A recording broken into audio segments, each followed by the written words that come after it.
Hello ideals. Today we will going to read the rest part of the chapter The Nature of Matter. Okay, let's start. तो last class में हमने conduction of heat तक पढ़ा था. अभी हम लोग कंडक्शन ऑफ इलेक्ट्रिसिटी देखते हैं. Some materials which allow the electric current to flow through them easily are termed as conductors of electricity. जो मटेरियल अपने आप में से इलेक्ट्रिसिटी पास होने देते हैं उसको हम लोग कहते हैं कंडक्टर्स ऑफ इलेक्ट्रिसिटी. ठीक है.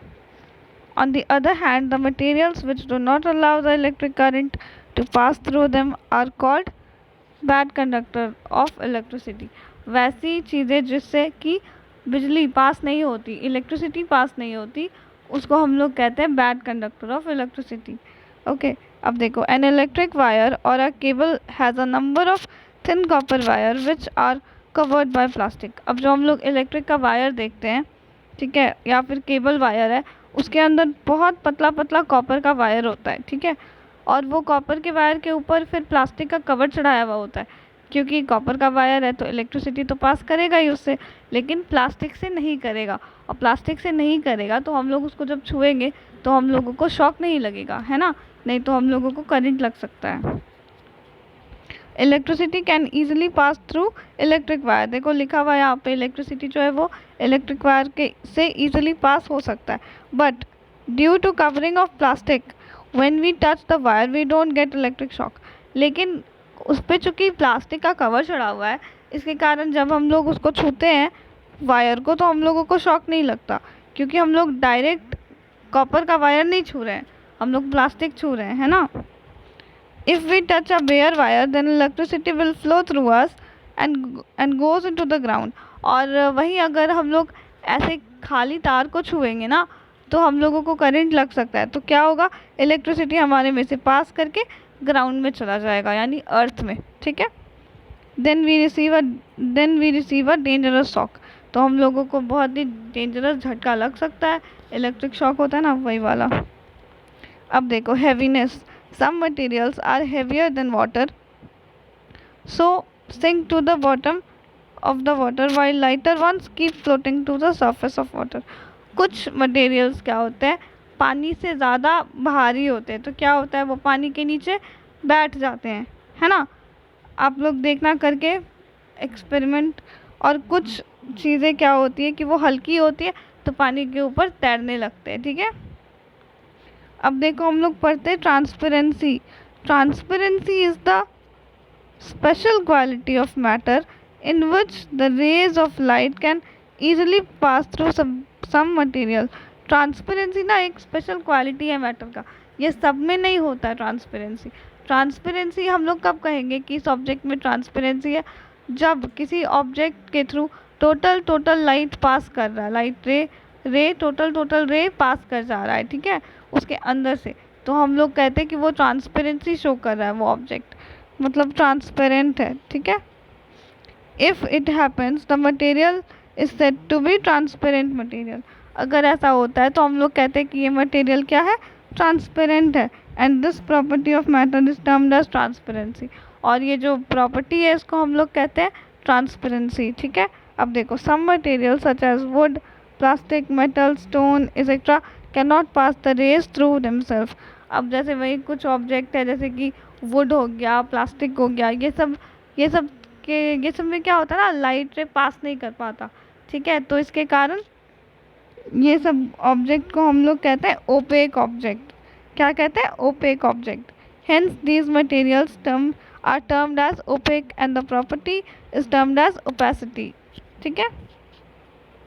We cannot see through an opaque material if light can pass partially.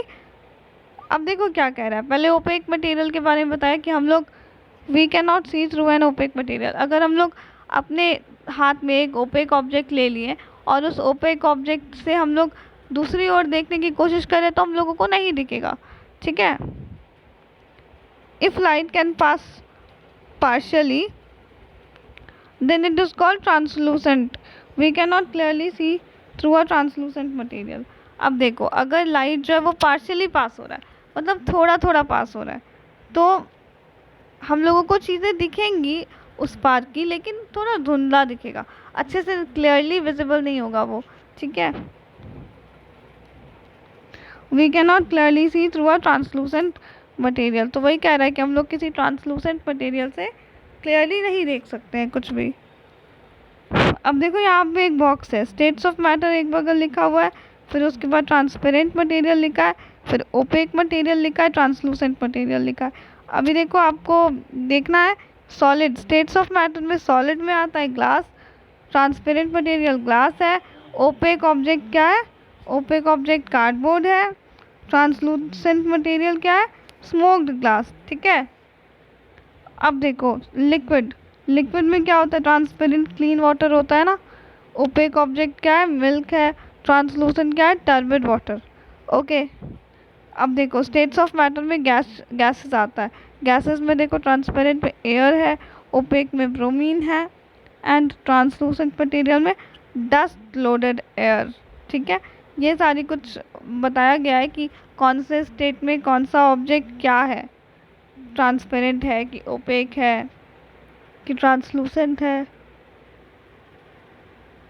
यही बताया गया इसमें, ओके। अब देखो आगे diffusion, diffusion is the natural chemical process by which the particles, atoms or molecules of different kinds of matter intermix with one another to form a mixture with uniform composition। अब देखो diffusion एक natural chemical process है, ठीक है, जिसमें होता क्या है कि particles of different kind of matter, अलग अलग तरह के मैटर के जो पार्टिकल्स हैं वो क्या करते हैं, इंटरमिक्स करते हैं एक दूसरे के साथ, ठीक है। और इंटरमिक्स ऐसे करते हैं कि बिल्कुल यूनिफॉर्म कंपोजिशन रहे।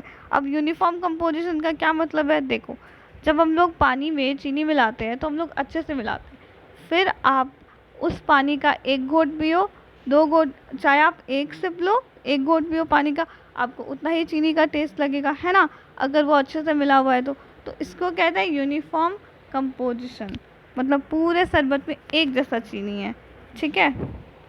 अब देखो हम लोग आगे देखते हैं, diffusion is caused by the ordinary natural motion of the atoms or the molecules। Last class में बताए थे कि मॉलिक्यूल्स जो होते हैं वो सारे रैंडम मोशन में होते हैं, ठीक है।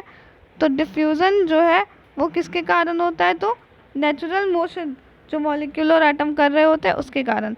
डिफ्यूज़न इज इन सॉलिड, अब देखो सॉलिड में डिफ्यूज़न कैसे होता है नहीं होता है, क्या होता है, चलो ये देखते हैं।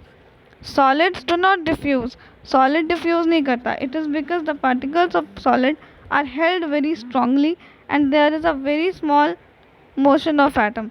ऐसा इसलिए होता है क्योंकि देखो सॉलिड के जो मॉलिक्यूल्स हैं वो बहुत पास पास होते हैं, टाइटली अट्रैक्टेड होते हैं, है ना, तो इसी के कारण ये सब ज़्यादा मूवमेंट शो नहीं करते, तो इसीलिए इसमें डिफ्यूज़न हो ही नहीं पाता।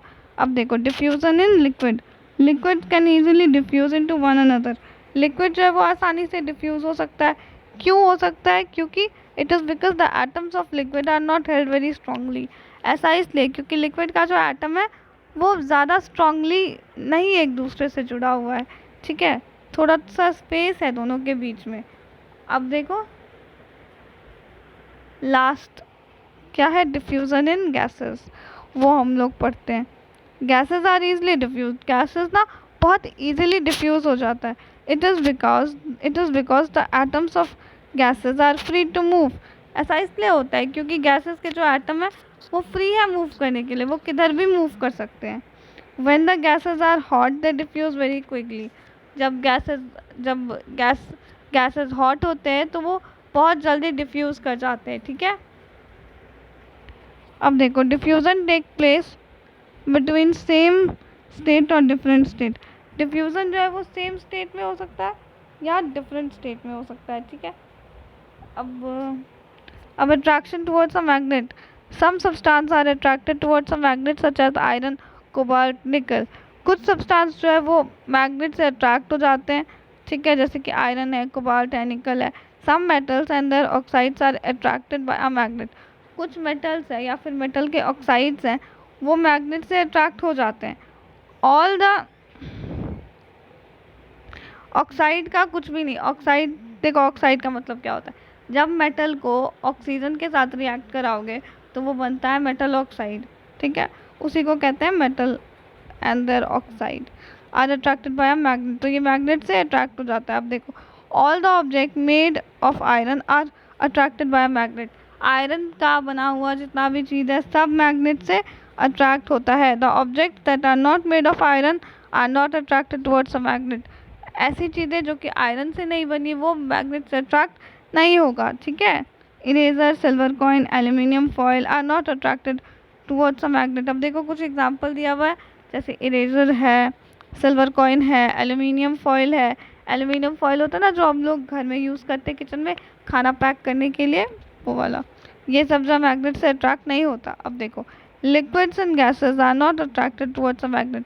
लिक्विड और गैस दोनों अट्रैक्ट नहीं होता मैग्नेट से।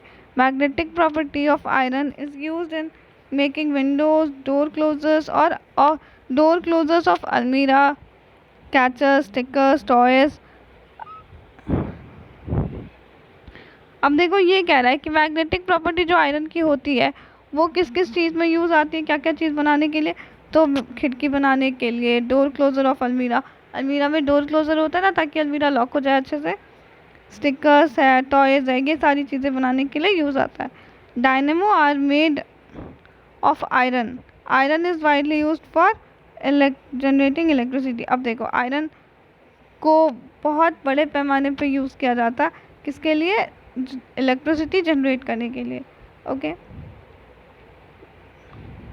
अब देखो diffusion between different states of matter. बच्चों ये आपका होमवर्क है, आप लोग इसको करना, देखना कि ये क्या है, ठीक है।